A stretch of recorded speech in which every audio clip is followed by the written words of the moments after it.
Mais une fois ayoki kolela na biso, ayoki kolela na biso, le gouverneur a pesi marché. Wana ozolobela gouverneur alelo to yakala. Gouverneur ya lelo. OK. Wana mboka Daniel Bumba. Daniel Bumba d'ailleurs to beteli peza maboko makasi pona koyeba eloko oyo. Ba mosusu bazalaki ko kanga matoi. Mais ye alobi non. Pole e monana. Alors to comme un niveau ya société moko en place ezui marché. Donc ezui marché à produire autocola, il faut au somba. Si vous avez une moto ya dépine, au sombi, au fouti taxe na yo, bazui autocola, ba bambi na réservoir ya moto, bazui timbre, ba bambi. Na autocola wana, ezali na code timbre wana pona ko éviter bande ko ba cyber. Voilà. Ba pirater. Voilà, pas pirater. Alors, donc bako kanga yo na bato ya transport. Ils appellent un code QR. Voilà. Information nyonso ya kolo moto na ye ebimi. Soki oyibi moto, oke kolongola auto kola, okende kosali auto kola mususu, ne bake ko kanga. Bakangio. OK. Bakomona identité ya kolo moto ebimi. Bako localiser yo bien.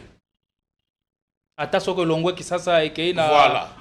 Kolo moto aye par exemple la batadi bakozwa yo parce que ya azui marché kaka wate azui marché du territoire national po biso to sali manso tolongo na boumbu oyo tozali na besoin toyeba mbongo ya moto ezali kosala musala nini lobi atako to kufi mais bato bomona très bien que non innovation ya moto et pas ya bandeko baleka na place tel tala makambo moto etiki balingi développement te parce que mokonza pesi biso ndingisa lobi ke totia molongo mukanda ezala moko to bongisa biso nyonso ndenge ni tokoki kosomba mukanda ekende liboso ekota na libenga ya leta sala misala ya mboka po biso nyonso tozwa intérêt tozomona banzela eza ya kobongisama makambo ebele ezobongisama ekouta na mbongo nini soki biso tozwi mokano ya kobongisa mboka na biso te na kosombaka ba taxe na lolenge esengeli mais lokola déjà tozali na mboka oyo ezali kokamba meza na mibeko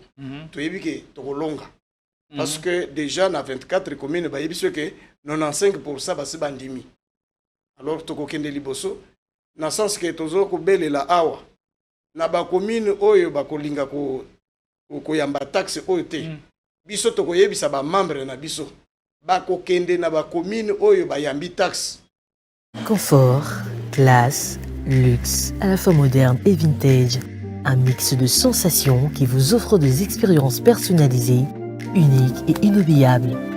Désirez-vous entrer dans une autre galaxie? Alors bienvenue à Joua Palace. Nous vous proposons 2 appartements spacieux offrant un salon convivial, une cuisine moderne et 3 chambres élégantes pour un quotidien serein, 2 salles de bain raffinées pour votre confort et votre bien-être. Pour vos linges, notre buanderie professionnelle est mise à votre disposition. Une sécurité 24 heures sur 24 sous une lumière permanente grâce à notre générateur de grande capacité, loin de coupures intempestives d'électricité. Joua Palace vous offre également la connexion Internet haut débit, un système de mobilité intégré grâce à notre charroi automobile de première classe. Où croyez-vous être? Vous êtes à Kinshasa et nous sommes Joua Palace, situé au numéro 7 avenue Kassai, quartier GB, commune de Ngaliema, à 3 minutes de boulevard du 30 juin, près de Mino Congo. Voulez-vous faire l'expérience? Contactez-nous au +243 81 60 33 128. N'attendez plus, faites de Joua Palace votre nouveau chez vous.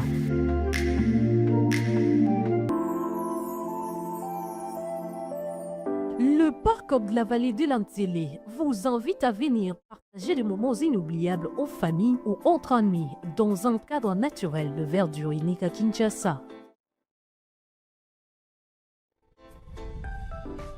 Notre safari vous permettra de vous sentir en vacances et de découvrir nos lions, crocodiles, antilopes, buffles, éléphants, hippopotames et bien d'autres animaux dans le milieu sauvage et naturel.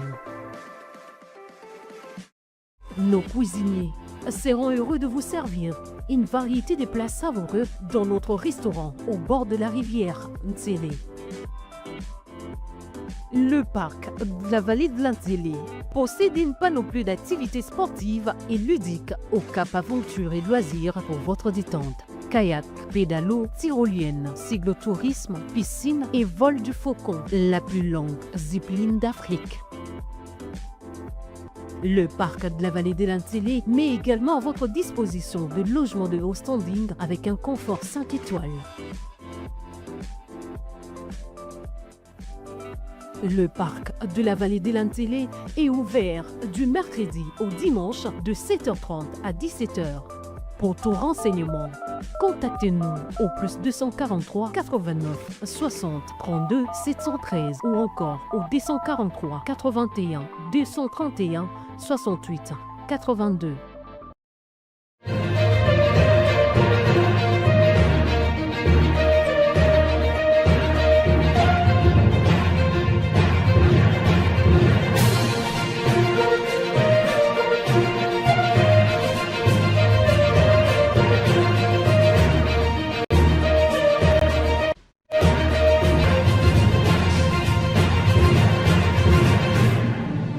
Nous sommes à Kinshasa, une ville à forte explosion démographique. Oui, la croissance de la population au cours de ces dernières années est exponentielle, ce qui fait que même la circulation pose un peu problème. Certains Quinois sont, au regard de cette situation, donc obligés de solliciter la moto. Et nos motards nous rendent cette tâche moins alambiquée qu'elle aurait été s'il n'y avait pas ces engins à 2 roues qui nous permettent de nous déplacer sans trop de problèmes d'un coin X vers un coin Y. Mais cette association ou ce motard connaissent toujours des difficultés. Et ces difficultés ou ces barrières sont d'ordre administratif. Et nous allons essayer par un regard perspicace de dire ce qui ne va pas dans ce secteur, bien entendu, qui a besoin d'être réglementé, et voir dans la mesure du possible comment ils peuvent voir leurs certaines exigences ou certaines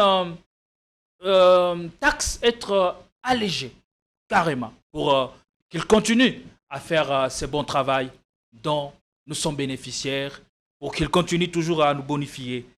Et on va en parler avec eux. Ils sont sur ce plateau parce que le développement passe aussi par le regard que nous avons sur la société. Comment se porte notre société? À côté de la situation sécuritaire, à côté de la situation politique, il y a un cas qui nécessite d'être analysé. De Fontaka, vous faites bien de nous choisir, vous êtes sur Politiquement la force du détail. Vous faites bien de nous choisir et vous arrivez au bon moment. Pour parler de cette question, on parlera de la taxe de numérotation. Que retenir cette taxe de numérotation? Elle sert à quoi? Et qui perçoit cet argent? Quels problèmes auxquels le motocycliste de Kinshasa particulièrement sont-ils confrontés? En plateau, nous avons Monsieur Mathias Djongo. Vous êtes président de ANMCT DV, Association nationale des motocyclistes et tricycles du Congo pour le développement. Merci de répondre à notre invitation. Soyez les bienvenus.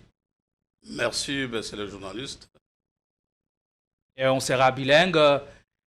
Question de faire en sorte que tout le monde puisse mieux comprendre et cerner la situation qui vous concerne. Et quand cette situation vous concerne, elle concerne aussi nous, populations, qui sommes de temps en temps vos passagers, vos clients, si vous pouvez permettre l'expression. Et à côté de vous, on a Monsieur Jean-Marie Dinanga, vous êtes président de l'association de conducteurs de taxi-moto Rehoboth. Comment allez-vous? Je suis bien, par la grâce de Dieu. Et comment se porte votre association, l'association de conducteurs de taxi-moto Rehoboth? Elle se porte à merveille. Il n'y a pas de couac, de problème. Les motocyclistes ne viennent pas se plaindre de votre management, par exemple. Les problèmes ne manquent pas dans la société. Tout justement. Merci de répondre à notre invitation. Merci. Vous allez partager avec nous ce plateau pour éclairer la religion de ceux qui nous regardent. On a aussi la présence de M. Jean-Claude Banzomba. Lui est président de la fondation Bukasa Chimanga. Soyez les bienvenus. Merci beaucoup, monsieur le journaliste. Bon, nous autres kolongono. Nous autres, ça bien, Angolo, Anzambi. Otamboli malam. Nous kitoko. Okutani na koko sote, embouteillage te. Non, embouteillage, ezali, nambo cannabis. Ezali bilei na biso ya mikolo nyonso. Vraiment, aussi, to mesana nango. Mais to tamboli na biso pe to komi kitoko. Vous proposez une solution pour na kosisa likambo wana te. Bon, solution ezali. Moke oyo tokoki koloba na lingala ya bopete. Moke embouteillage ekosila. Parce que vous devez en parler parce que cette situation a une incidence directe sur vos recettes journalières. Oui. Merci. Et vous faites partie de la grande plateforme ou de la plateforme de l'Union des associations de motocyclistes. Je crois que j'ai bien dit. Ce n'est pas monsieur Mathias Diongo qui va me contredire. Comment aujourd'hui l'association l'Union des associations de motocyclistes se porte dans mon Kolailo? Vous allez au Kutanango. Merci, monsieur le journaliste. Vous savez que la moto est arrivée à Kinshasa, ce n'est pas beaucoup d'années, pour soulager tant soit peu la souffrance des Quinoises qui souffraient pour le transport. Les années 2000, vous savez comment le transport était tellement problématique dans cette ville. Pas seulement dans cette ville, mais sur le territoire national. Alors la moto s'est imposée comme un moyen de transport en commun. Lorsque le moto s'est imposé, parce que vous êtes quinois, vous savez que le Transco est arrivé après la moto. L'esprit de vie est arrivé après la moto. New Transkin est arrivé après la moto. Donc, en dehors de ça et cette, qui peut être notre grande sœur, là c'est quoi, mais nous occupons vraiment la deuxième place. Aujourd'hui, la moto s'est imposée presque partout. Alors, il y a des associations de motocyclistes parce que même les politiques de notre pays créent leurs associations. Comme ça, c'est pour avoir un groupe de gens qui peuvent animer quand tu as besoin de faire ces matinées politiques et ces gens-là se déploient avec les motos. Regardez l'ambiance. Mais nous, ici, nous sommes les véritables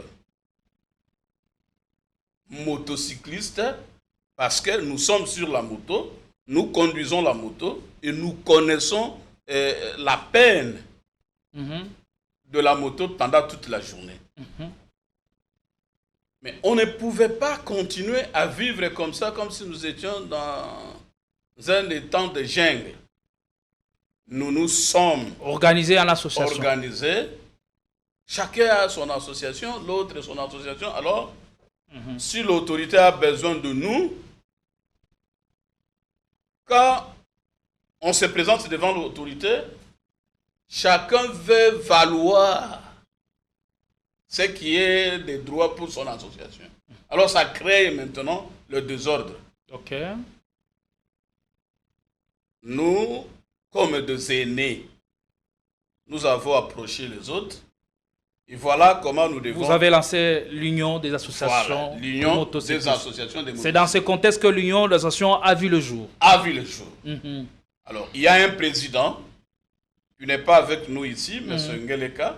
Okay. Et après lui, c'est moi. Je suis son vice-président. Il est le doyen aussi. C'est un conseiller. Il est le vice-président. Malgré que c'est un jeune, il est le vice-président. Nous gérons 20 associations sur l'étendue du territoire national. National. National. C'est pas que Kinshasa. Non, ce n'est pas que Kinshasa. Quand on parle de la nation, nous ne voyons pas seulement Kinshasa. Kinshasa, c'est la capitale. Kinshasa, c'est une province comme toutes les provinces. Voilà.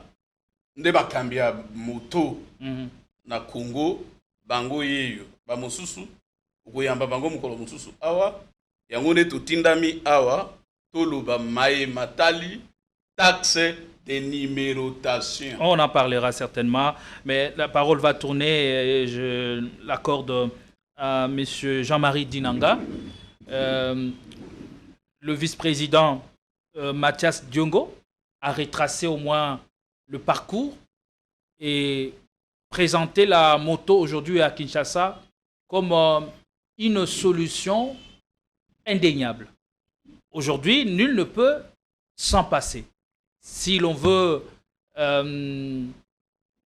par exemple, contourner les embouteillages, dites-nous comment l'entente se passe au niveau de l'Union des associations de motocyclistes. Attente ezali malamu to ezape na ba mikakatano oyo bokutana kanango. Bon, entente ezali malamu entre biso ba association.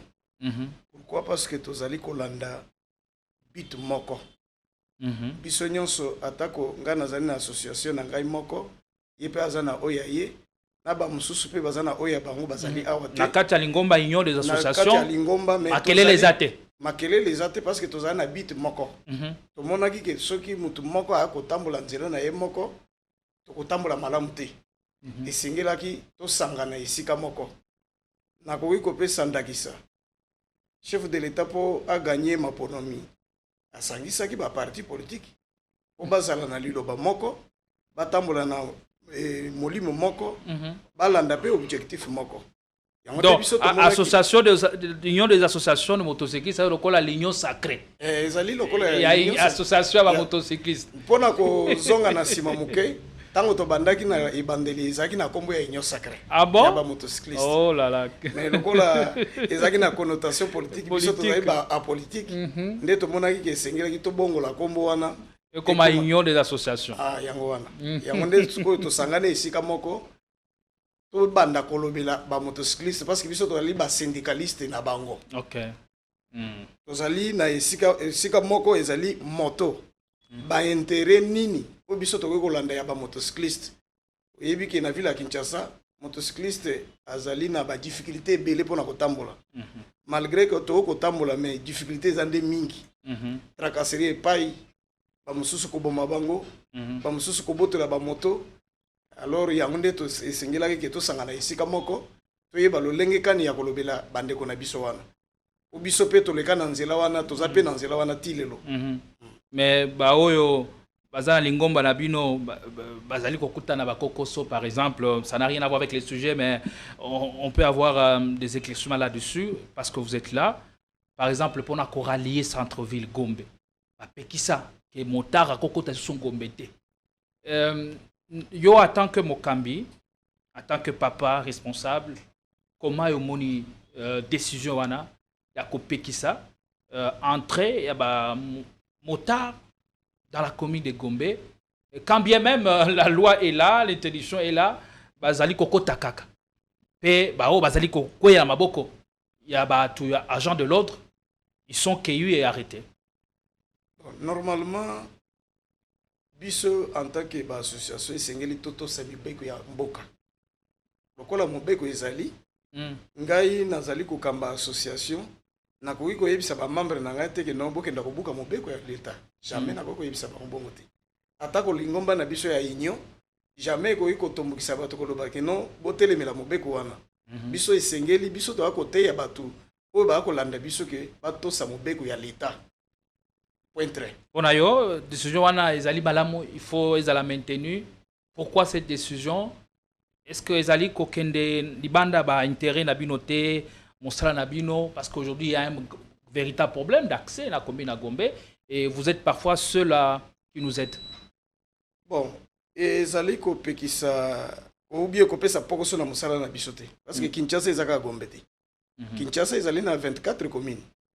Alors, ceux qui ont commune, moi qui na 23 communes, Tokosala Monsala, Tokosala Ka Monsala. Alors, yango na lobby photo toto sabakonzi. Parce que tozali ko fonctionner selon mibeko ya mboka Congo. Esengeli lokola eza mobeko ya leta tokotosa yango. Tosala musala libanda ya Gombe.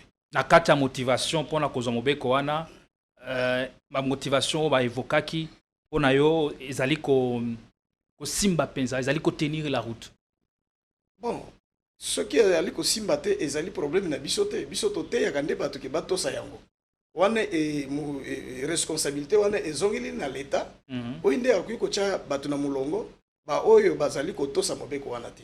OK, merci beaucoup monsieur JC Bazomba okoki koyebisa biso lelo que représente la moto parce que ça ba bilenge o bazali koya na domaine wana bazali comprendre en jeté peut-être pour na ba mususu ça passe-temps. Mais lorsque Koki Kopé Sabiso apport la moto dans la marche de la société, mais aussi na kati ya ma ménage au yaba congolais apport ya moto ezanini lelo. Mais conseil au Kopé Sanabato bazali kolanda biso, ba jeune bazali kokota na loyenge sans comprendre les enjeux. Merci ndeko journaliste. Na maloba opesi ngai pi opesi bakulutu. Moto tolobaka pe na yebisaka bandeko okoki komibenga presidente ya bakumbi tukutuku sans que yo moko zala mokumbi tukutuku. Voilà lingala. Na lingala. Mokumbi tukutuku. Mokumbi tukutuku. C'est-à-dire tango moni biso to vandi liboso na yo liboso ya bandeko boye tozali nano bakumbi tukutuku. Ngai moko lokola na zalinda kisato exemplaire ya ba motocycliste parce que nalika na nzela wana depuis 2008 oyo ngai na bandi kokumba moto na ville province ya Kinshasa. Voilà moto et kotisika. Wana ekotisika. Bandi kokumba nazalaki pe moko na kati ya ba association mosusu oyo ke na bandaki. Bandaki kotosa ba konsinanga lelo lokola pe omoni ke bazotosa biso. Nde yango moni malembe nzamba memi biso ti tokomi lelo ba responsable ya bakumbi moto na mboka oyo na République démocratique du Congo na ville province ya Kinshasa. Nakoki ko meka koloba muke na mutuna otuni ngai po na bakumbi moto biso tozali na mabele ya leta. Tozali na mabele ya leta soki leta ayebisi biso lokola bakambi e likambo yo bokende koyebisa na bana na bino tozwaka maloba wana tobandi kobalola yango seke koyeba tala makambo oyo leta ebisi biso pona biso lokola toza balobeli ya ba motocycliste eza malamu to eza mabe tosali to examiner yango biso moko na kati ya union oyo kindenge bande ko bauti kolobawa tozali union des associations de motocyclistes du Congo to vandeli yango nikita bisika moko tozwi makambo oyo leta ebisi biso. Est-ce que soki toyebisi bato na biso ekozala malamu to ekozala mabe tobandi kobalola yango esika tomoni mo akokoso leta meki kofina biso makasi tozongaka nano epa leta totalisi eke est-ce que likambo oyo bopesi biso eza mwa mokumba makasi bokoki kodiminie mwa mokumba wana te pour que toyebisa na bandeko na biso. Vous servez des ponts entre le gouvernant oui. et le membre de vos associations respectives. Oui. Nde tango tokoyebisa bango bakotala pe ya solo ke parce que il faut to solo la katoza na mboka na biso faut totalisaka pe bakonzi oyo ke eza bosenga ya ba motocycliste toyebisaka bango esika ba moni pe ke ya solo toza na réseau batikelaka biso nzela bokende kasi boloba boye. Nde eloko nakoki koloba na ba motocycliste soki bayoki maloba oyo biso toyebisaka bango c'est que eutaki na leta apesi biso esi to examiner yango pe to kakoli yango to tali ke eza boye après nde toyebisa bango oyo biso toyebisaka bango wana nde ezali oyo tosuki na leta. Na ba jeune o bazokota na loyenge. Na ba jeune o bazokota na loyenge na kokumba tukutuku bayebake moto ezali eloko ya loyenge te. L'État alobi soko sombi engin na yo avant kotia yango na balabala to na nzela ya l'État esengeli ozala en ordre. Donc tango zoya ezateka ko yekoli moto lelo ulamuki na tongo balakisho na terrain moko boy lobi yo wano bimi na nzela oyebi eloko moko te ko de route oyebi te oyebi eloko nini akosala te obandi kofinga bato na nzela en tout cas eloko wana totelemelaka ba membre na biso na ba association na biso pe toteyaka bango na ba réunion de kobilili ezali na kolakisa yo oyo ke sengeli toteyaka bandeko na biso po batambola malamu na nzela ya bokumbi tukutuku na mabele ya l'État. Na mutuna mukuse na 30 secondes lelo ba motocycliste na Kisasa tusika kalingomba Kisasa toko évaluer bango na combien? En tout cas na ngumba Kinshasa vraiment na koyeba o eza bao bazana kati ya association na ngana zokamba. Mais na ngumba Kinshasa wana il faut doyen Mathias. Doyen Mathias. Donc de pas doyen Mathias. Toyoka akopesa ta chiffre eza approximatif. En termes d'estimation. OK. Ba motocycliste na Kisasa lelo yo en tant que doyen baza combien? Sengel toyeba avant tokota na mama likambo na biso amkola lelo. Oui. Bitumba tozali kobunda nde yango wana. Mais na bobiso soki tozwa keloko lobi moi attend tolingaki kolakisa mwa démonstration moko tokutaki kosala mokolo mwa mibale moyemouti koleka awa na boulevard Lumumba ebele ya bamotocycliste tokotisaki kuna po bato bamonake tozali kokamba tokomi kokende vraiment dans le 1,4 million et quelques ya bamotocycliste. Donc, tu as 400 et quelques total na tricycle. Yangonde tu as l'État na biso na défi. L'État est ça la biso identification. Tu as un nombre réel. Tu as un nombre réel. Parce que hier à Kolobepa Nangaï, nazali na 350 000. Il y a lobby na 380 000. Ngana lobby na 500 000. Est-ce que vous allez comprendre? Peut-être abakisi po amona lokola siko yo l'État identifié biso d'une manière légale pour ozala na fichier normal oyeba ba boni ozali ko gérer na secteur ya moto. Tango ozole ba État a identifié bino ilingi koloba nini? Est-ce le motocycliste à ce jour ne sont-ils pas identifiés? Pourtant ils payent de l'argent pour avoir accès à des documents auprès des communes. Non, là il y a une petite contradiction parce que il y a des documents qui sont payés par les propriétaires de la moto et non par les motocyclistes. Parce que quand nous parlons de la motocycliste, il y a deux choses. La personne qui est consacrée sur la moto, c'est cette personne-là que nous voulons qu'il soit identifié. Pour que l'État puisse nous déterminer, voilà, les motocyclistes sont au nombre de 20 000. Alors la numérotation suit la moto ou le propriétaire? La numérotation ici, c'est pour l'engin. L'engin. Et son propriétaire. Pas pour le motocycliste. Le motocycliste. Au moins s'il est propriétaire aussi. Mais s'il est motocycliste de profession, il doit être identifié comme tel. Et la moto doit être identifiée avec son propriétaire. Donc, il y a des identifications ici. Mais ici, la notification, la taxe de numérotation ici, ici, il y a un texte légal qui donne le pouvoir aux ETD d'identifier. Ils le faisons. Aux ETD, c'est-à-dire les entités territoriales décentralisées. Les communes, le territoire. Mais depuis que ces gens ici ont commencé de 2018 jusqu'à aujourd'hui, si vous demandez à nos bourgmestres ici de vous donner le nombre réel de motocyclistes dans son ressort, je ne pense pas qu'il y aura un bourgmestre qui vous donnera la réalité de la chose.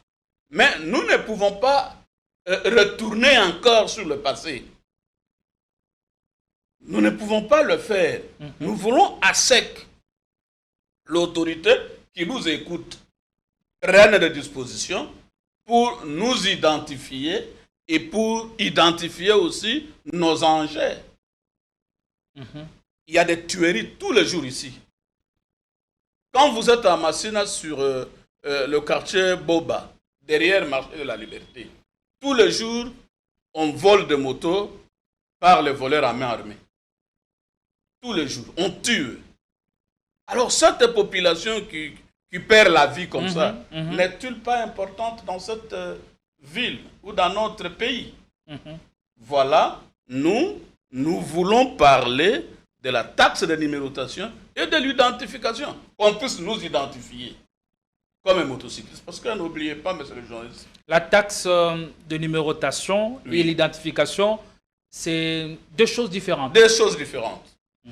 Parce que une moto peut être conduite par jour par 2 personnes ou 3 personnes.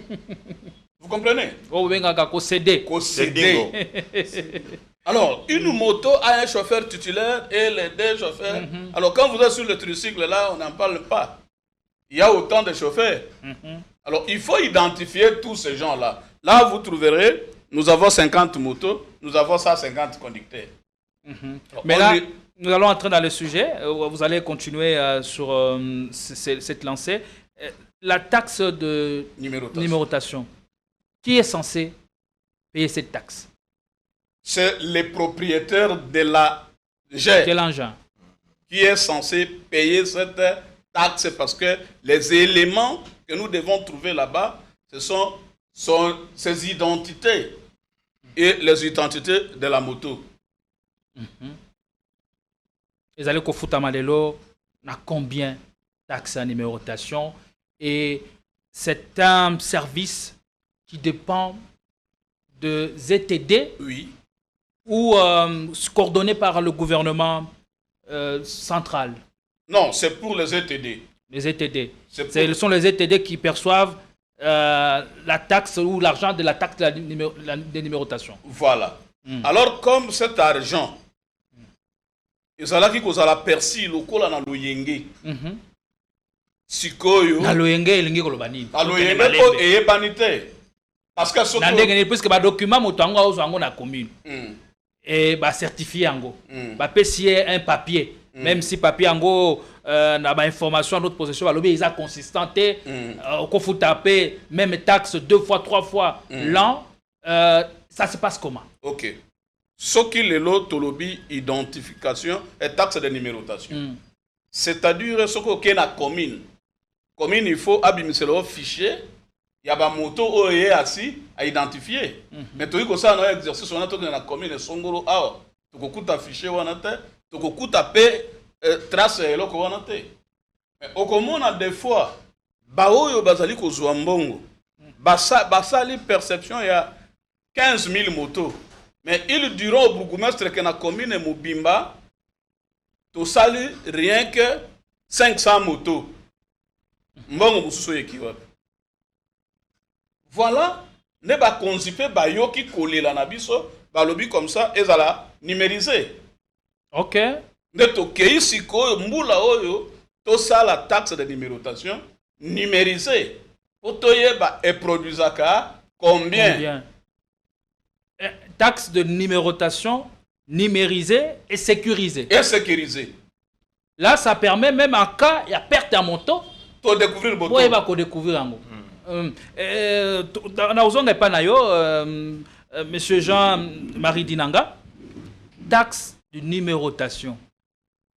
Toyoki kotoyo ke moto sengela futa yango les propriétaires de l'engin. C'est-à-dire les propriétaires de la moto. Mosa la taxe ezanini, taxe de numérotation. Mosa nango ezalaka nini pe kendaka wapi? Pe bo futaka combien? Mon numérotation, ce que tu as dit dans le dictionnaire, c'est l'action de numéroter ou de chiffrer. C'est que commune union se singela ayeba que na moto na bakumbi tukutuku. Na entité na ngai naza na bakumbi tukutuku boni.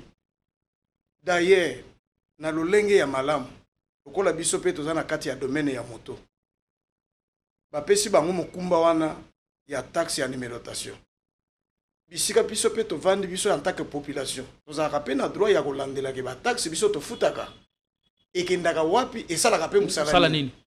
Il faut toyeba babourgmestre parce que tozolela mingi bacommune na biso eza na bosoto makambo mike parce que commune eza pe na responsabilité na yango baza na bataxe oyo ezokotisala bango misolo pour que basala pe misala oyo eza na attribution na bango parmi lesquels ezali na taxe ya numérotation et la taxe journalière isengeli biso toyeba na chaque commune par exemple nga navandaka soki na commune Songolo Pakala biso bato ya moto toyebi ke non ndenge babongisi taxe banumérize yango suka ya opération bato nyonso basombi toyebi ke biso na kesi ya leta na mbula oyo tokotisaki autant bongo tokojuge bourgmestre na lolenge kani tokojuge par rapport ya lolenge wana parce que lelo oyo soki totuni na 2025 ndenge ndeko alobi awa soki totuni babourgmestre bokotisaki combien ata moko te akopesa biso nombre exact et puis pokoso mosusu tobandaki kokutana na yango ezalaki nini moto akopesaka mbongo na ye ke basalela ye taxe de numérotation bapesi ye invitation invitation wana moto akosala nango na maboko peut-être eketi esili azongi bapesi ye mokanda te asalisi invitation mosusu mbula mobimba esili moto azwi pe mokanda wana te ozomona ke biso tozali pénalisé l'État pe azali pénalisé yango lelo batie système ya malamu oyo kosala ke tokoki koyeba nombre nini na kati ya commune ekotisi mbongo ya l'État ezali autant mbongo wana esengeli esala mosala Songolo Pakala lelo na bacommune tozali na baconseiller communaux bakoki pe kosala mosala na bango mpona kocontrôler bourgmestre na bato oyo kosala na bango mosala parce que mosala ya moto tozosala yango pamba te tozosala mpe mboka na biso mpo ekende liboso tozali na façon biso tokocontribue mpe mboka na biso ekende liboso tosalisa bato bandeko na biso oyo bazali na pasi ya transport entre temps tokotisa mosolo na libenga ya leta ekende liboso basala mosala batonga mpe mboka mposa na biso nde yango wana. Donc à ce jour impossible de dire où va cet argent exactement et à quoi ça sert. Eza koyebana te papa journaliste eza koyebana te yango nde tolingi sikoyo toyeba parce que mosala ezali wana banke azali machine ezali bazali kosécuriser badonné nyonso tu na suka ya opération tokoyeba ke non oyebi ke chaque entreprise ntango ekomaka na décembre esalaka bainventaire ntango tokomi na décembre 2026 tofanda totala batala ke non voilà na commune Songolo Pakala tozaki na autant de motocyclistes oyo basenregistre parce que opération ekosuka kaka lelo te ou bien na sanza moko te mais au fur et à mesure ke bamoto ekosombama bato wana bakokende kosomba kaka taxe ya l'État alors na décembre nde tokoyeba ke moto ezalaki autant mbongo ekotaki autant na libenga ya l'État. Merci. Et si telle est la situation, je me demande si alors le gouverneur, par exemple, de la ville-province de Kinshasa, contrôle ces secteurs-là. Ce qui, vous allez foutre en bon pour ozoa taxe à numérotation. Après, papier, document en go. Aujourd'hui, en goûté, tu peux même payer 2 ou 3 fois pour la même taxe. Est-ce que le gouverneur a un contrôle de la situation où vous allez là? Moi, Jean-Claude Bazomba. Motuna nayo izali malamu. Vraiment, biso tozali wana tozolobela toujours pour na sécuriser ba membre na biso bazomona passe na nzela ya obendaka bango na makambo ebele na ba taxe ebele. Tolingaki makambo ezala numériser pourquoi Motuna nanga eza koyeba responsabilité ya gouverneur na kati ya likambo. Okay. Responsabilité na eza nini? Ce que vous foutez en bongo, vous payez même vous revenez pour la même taxe pour les sous-bongo. Est-ce que le gouverneur a le contrôle de la situation? Merci beaucoup. Le gouverneur nakanisi nakati ya ba commune, taxe ezali nakati ya ba commune. Etali ba bourgmestre nde bato bazwaka recette wana. Gouverneur nde aza mokambi ya ba bourgmestre nyonso wana ya ville province ya Kinshasa. Nayebi ke ye akozwa rapport ya malamu epai ya ba bourgmestre oyo baza na bacommune oyo bazorepresente mpe bao bazozwa taxe wana na nzela ya moto oyo azozwa makoki ya kokomisela babourgmestre nde bakopesa rapport direct epai ya gouverneur mpo na bayebaki non na mbula boye kote ya bamotocycliste torecense tozwi bamotocycliste autant oyo basombi numérotation nde yango bakopesa epai ya gouverneur nde akoyebaki non moto esali kokotisa biso libenga na kesi ya leta ezali boye tosala boye nde eloko biso bakambi ya bamotocycliste tolingi toyeba yango wana vérité ezala. Malamu, le gouverneur de la ville ne maîtrise pas la situation réelle. Oui. Nde yango moniki azozwa vraiment toute la nécessité de numériser la taxe de numérotation. Et le projet en est à quel niveau aujourd'hui? Projet où il y a taxe de numérotation. Démarche nini bosi sali. Est-ce que le projet est sur table à l'étape embryonnaire ou ça a déjà évolué? Et qui travaille de sorte que le projet wana est le cas? Est-ce que le bourgmestre sont-ils d'accord quand nous savons que cette situation leur profite d'une certaine manière ou d'une autre? Est-ce que les lots Bazali Kondima, ils acceptent de vous accompagner de manière à ce que la taxe de numérotation soit enfin numérisée et sécurisée? Merci ndeko journaliste. Kaka ndenge utuni ndeko juste le gouverneur vraiment loko les alaki ya baye TD atika ki pote ba commune ba gérer. Mais une fois ayoki kolela na biso ayoki kolela na biso le gouverneur a pesi marché. Wana wozolo bela gouverneur alelo to yakala. Gouverneur ya lelo. OK.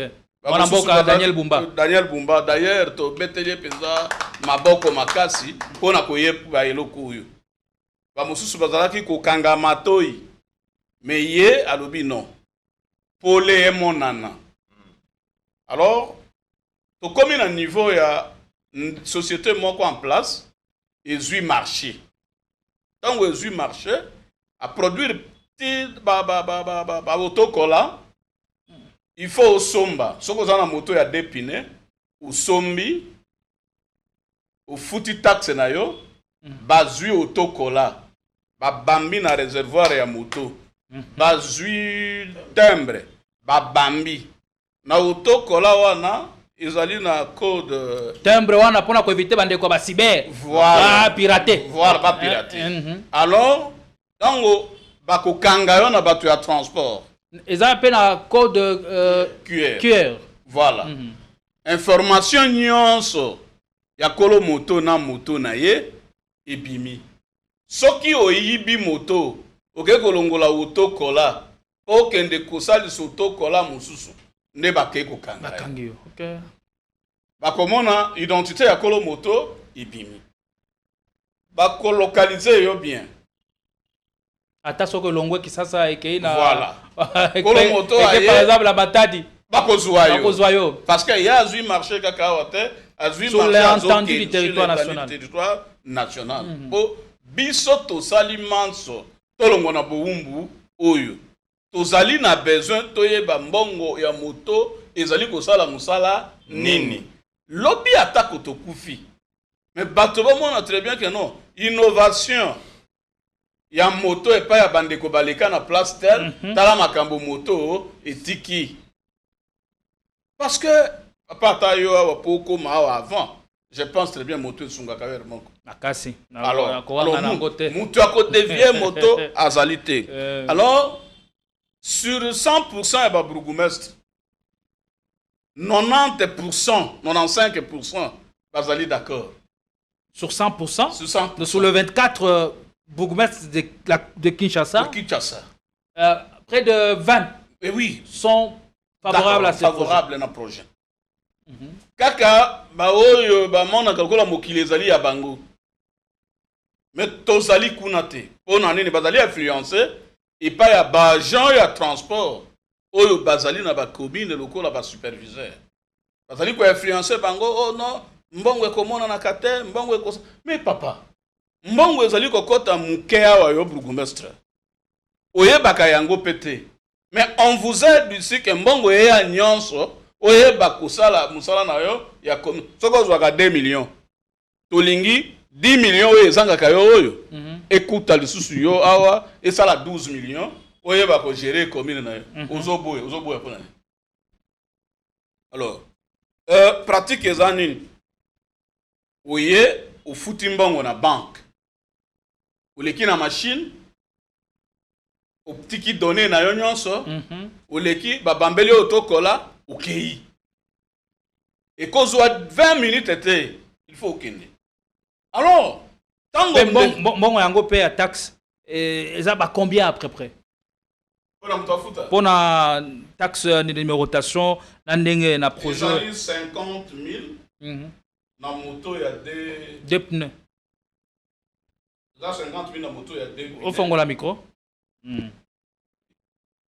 rouge eza 50 000 na moto ya 2 pneus ezali 70 000 na moto ya 3 pneus alors au futi 50 000 na yo ozwi otokola na yo et avant c'était la même valeur au oui. Rwanda kofuta avant oui avant bazali kofuta na ba mikanda mosusu neti nini fiche d'identification fiche de renseignement alors nyonso wana elongwe parce que eza na soubassement juridique ata moko te fiche oyo ezali koyebana awa ezali taxe de numérotation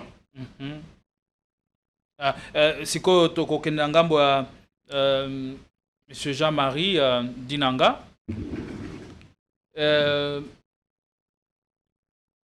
est-ce que boza na soutien ya ba autorité na kati ya likambo oyo pour que qu'il porte à cœur projet oyo pour que aboutir situation ya bino ba motocycliste na Kisasa to na bisika nyonso na kati ya ngumba République démocratique du Congo ezala allégé pourquoi de barrières de pesanteur na ngonga oyo est-ce que démarche possible démarche par exemple de contacter les autorités au placé bon soutien à liboso ezali gouverneur ya ngumba Kinshasa parce que ye apesaki aval na ye ndenge oyoki ndeko alobi ke ayokaki kolela na biso amonaki bulu yeke oyo ekoleka na makambo wana nde na nzela na ye tozali na partenaire oyo abimisi misolo na ye po ke asalisa leta po ke akuyeba nde nini ya kokongola taxe wana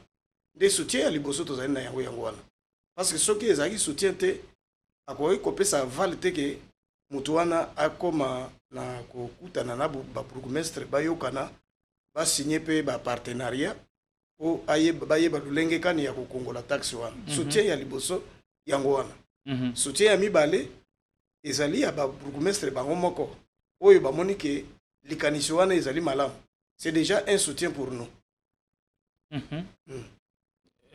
projet ezali kokende lolenge kani bon projet difficulté oyo bokutani na à ce stade eza nini difficulté ya liboso ezali ya baoyo balingi mboka ekende liboso te balingi nyamu makambo nyonso to ekoka kozala ya na molili ezala polele te nde difficulté yango wana parce que oyebi mutu soki azali kolinga likambo te akotya maloba oyo ekoki kosala ke bato mosusu balongwa na nzela babunga bakota na nzamba alors nde difficulté ya liboso toali kokutana na yango wana mais ekolembisa biso te parce que tokutanaka na badifficulté ntango nyonso mosala na biso ezala mosala ya kaka ya bapokoso ntango nyonso mais lokola déjà tozali na mboka oyo ezali kokamba eza na mibeko toyebi ke tokolonga parce que déjà na 24 communes bayebi so ke 95% basi bandimi alors tokokende liboso na sens ke tozo kobelela awa na bacommune oyo bakolinga koyamba taxe oyo te biso tokoyebisa bamembre na biso bakokende na bacommune oyo bayambi taxe bango bakotikala kaka bongo mokili pe ekokufa te. Donc ça bango bakenya ba commune oyo bandimi taxe. C'est ça parce que soki commune par exemple commune ya limité na yanga bakanga mité soki ngaba boy totindi bango na limité baki basombi eza mokanda ya l'état yo côté de misabango te.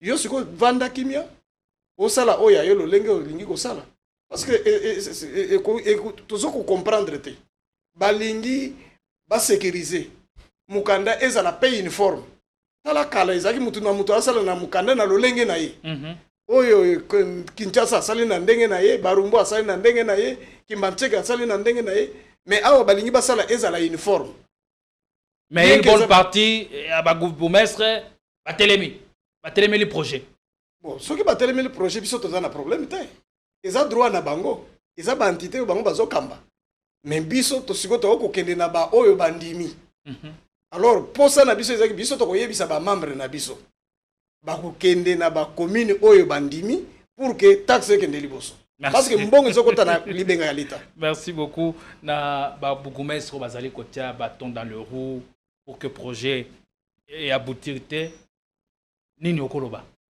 na profitant de ce micro et de la caméra. Vraiment merci toujours ndenge bandeko bazoloba tozokoba toujours ka koyebisa mboka eza ya biso.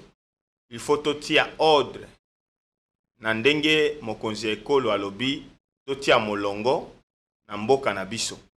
Donc ezala bourgmestre ezala nani ezala chef de service il faut batia molongo ndenge biso ba syndicaliste balobeli ya ba motocycliste tozwi mokano ya kosangana na kanisi oyoki toyebishi yoke tozali ba association ebele et puis tozalaki moto na moto abandaki kosala makambo na ndenge na ye koma biso ba association nyonso ya ville province en Kinshasa tosangani na ba groupe pona koyokana kotia liloba moko po to avancer.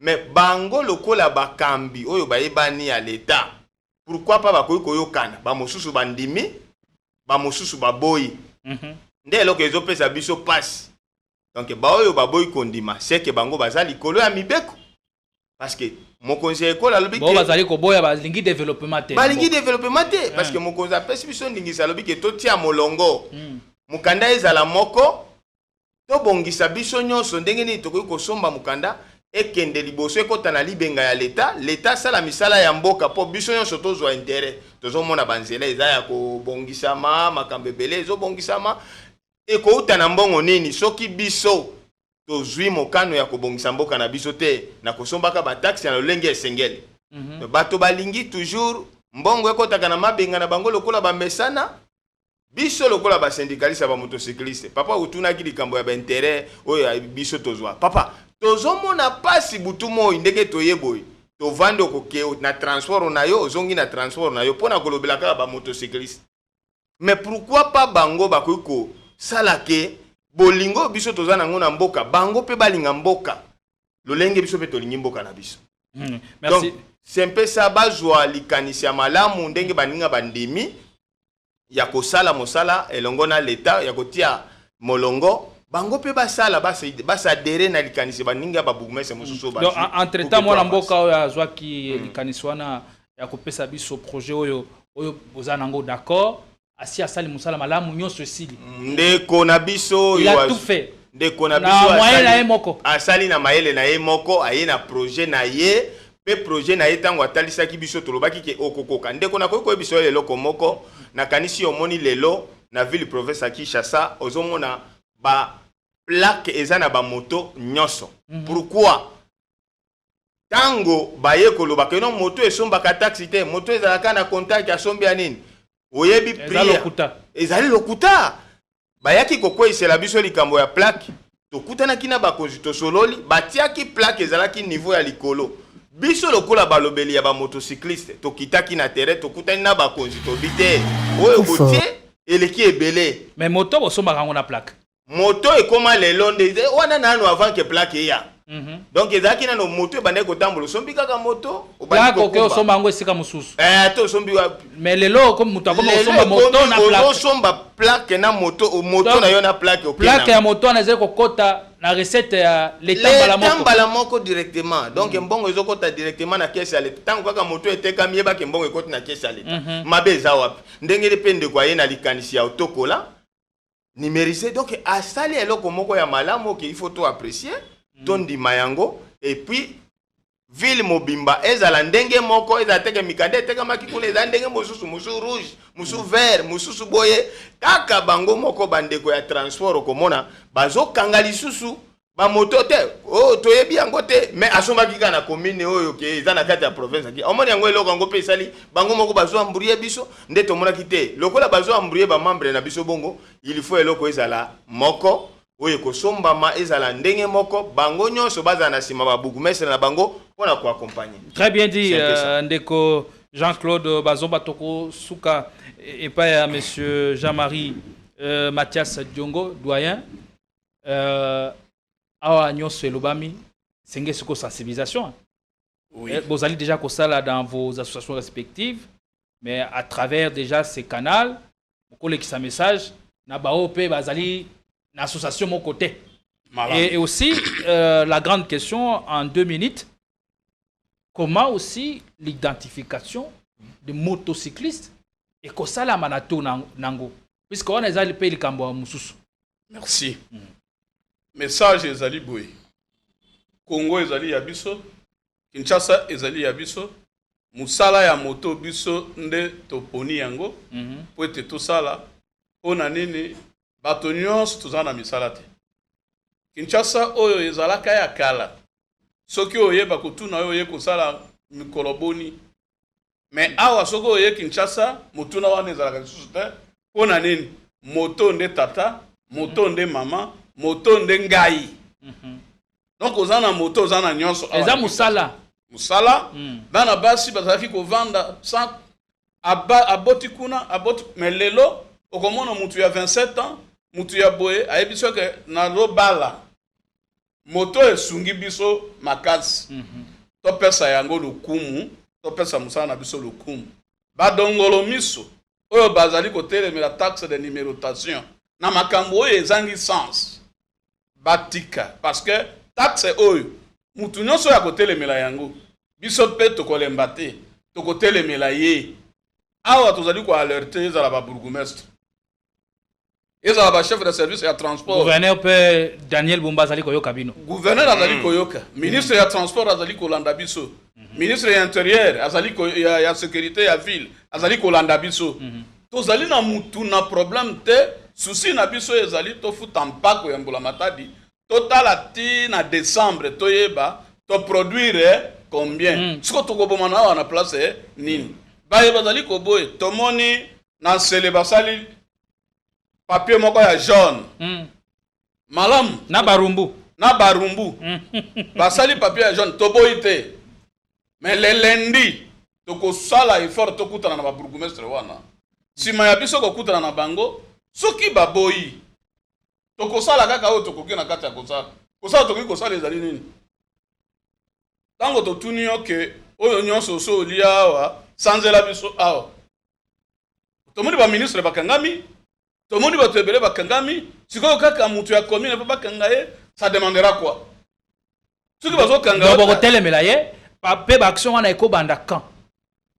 banda le lundi prochain oui po biso to sensibiliser bato na biso bazali kosomba ezosombama déjà ah une très bonne chose ezosombama alors bato oyo bazali kosala biloko c'est pour décourager mais bakozala décourager te même chef de division ya transport azali kolanda parce que baagent oyo bazali mise à sa disposition abeta bango bigogo po biso toza baassujetti ntango tokotelema toyeba oyo tofutaka esalaka nini mpe ezalaka combien omoni mabe esika ekoya mabe esika ekoya yango oyo otuni problème ya identification na lombango identification ekosalema mwa mikolo ezali koya mwa ekosalema mwa mikolo ezali koya tozali na partenaire oyo azali kosala ke salema mwa ngongo ezali koya tokozonga susu na plateau oyo on a kolakisa biso procédure oui procédure ezali boye ezali membre ko doit vraiment voilà ba identifier yo ozwi carte na yo professionnel ya mutu moto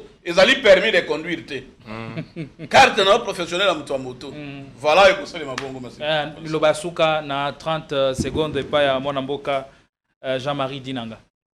Liloba ya suka ezali ete tozali koyebisa bandeko na biso bamotocycliste bakota na kati ya vision ya taxe ya numérotation oyo ezali sécurisé parce que yango nde ezali eloko ya malamu bango moko nde bazalaki kopesa biso rapport ya année osi kosila ezalaki pasi mpe mawa yango nde lelo bakende soki ozali na commune oyo bazokolinga nini taxe ya numérotation eza sécurisé te luka kende na commune oyo ezali na taxe ya numérotation ezali sécurisé parce que yango nde ezali légal yango nde ekosala ke mboka na biso etombama ekende liboso na baoyo bazali kotelemela yango biso nyonso toza bacongolais biso mpe tokotelema en tant que population na kati ya domaine ya moto po tomona clair na kati ya likambo personne ne va nous intimider. Oui. Cette fois-ci ekozala lokola baane mosusu te awa nous sommes déterminés à voir clair dans ces dossiers que ce soit les chefs de service que ce soit les bourgmestres que ce soit n'importe qui soit akokuta biso na nzela na ye soki akolinga kozonga na mulongo te.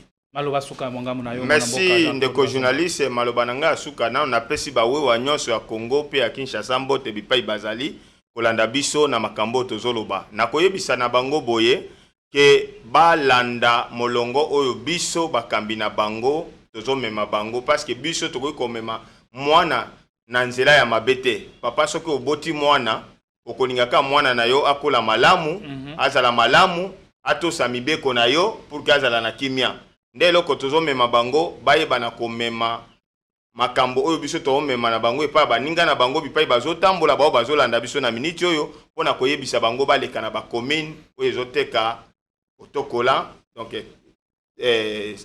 taxe na biso eza numérisé baleka basomba yango pour que epesa malamu toyeba ke non toza na autant de motocyclistes na ville province ya Kinshasa pe na Congo mobimba ndenge ezokende malem donc totika kolanda baoyo bazobebisa mitema na biso te kuna te tosomba nde ezalaki ya kala ya ba papier bayebi makambo elekela biso okosomba ba papier wana 2 jours 3 jours so mbula beti poli kaka bango bato ya transport bayeba kangi yo lisusu vraiment to meka kosunga bandeko na biso ba motocycliste message oyo epanzana partout conseil na pesi bango basomba oyo kiteli biso ndenge mokonzi ekola apesi biso ete tozala boye esengeli ya solo pe tozala kaka boye. Tout a été dit sur ce dossier qui touche en même temps à la vie de la population quinoise. Nous voici arrivés à la fin. Vous toutes et tous qui nous avez regardés, nous vous disons énormément merci et à toutes les associations de motocyclistes et particulièrement à l'Union des associations de motocyclistes du Congo de faire véhiculer ces messages, de partager notre contenu, suivre ce qui a été dit de telle façon que personne n'a prêté l'ignorance. Merci à vous d'avoir accepté notre invitation, doyen Mathias Diongo. Merci de l'honneur que vous nous avez fait. Monsieur Jean-Marie Dinanga, merci. Ndengondimi Lokasa Nabiso, on a partagé Ngonga Nabino. Merci aussi à vous, JC Banzomba. Merci, merci beaucoup. Et nous vous retrouvons un peu plus prochainement avec la Médose des plaisirs. Allez, coupez l'émission et mettez sur les réseaux sociaux. Vous en avez entièrement droit. À tout à l'heure, mesdames. Merci.